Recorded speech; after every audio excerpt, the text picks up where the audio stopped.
this is probably true for a lot of architects, but this is something that I really just embrace. Is I know almost every project is going to have constraints.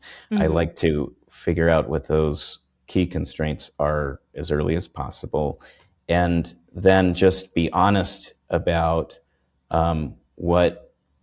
making sure that the design is achievable and reflective of those constraints, and then also where there's opportunities. If you have a highly constrained project where there's opportunities to apply design, it's like you need to find where those are and make sure you're prioritizing those key spaces. So like, Okay.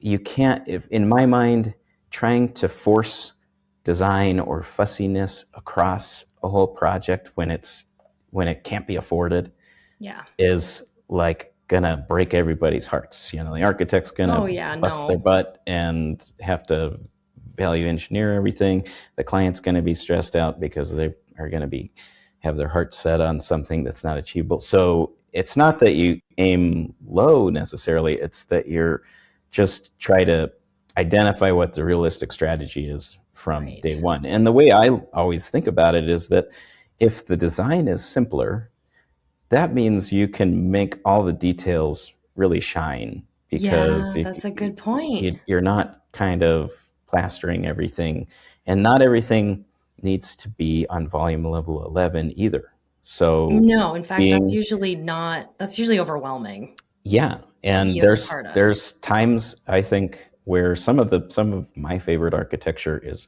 is quiet. It's whether that means that it's good, it contributes to the context of a neighborhood, but it doesn't shout for attention, or it's architecture that the experience of the space allows for calm.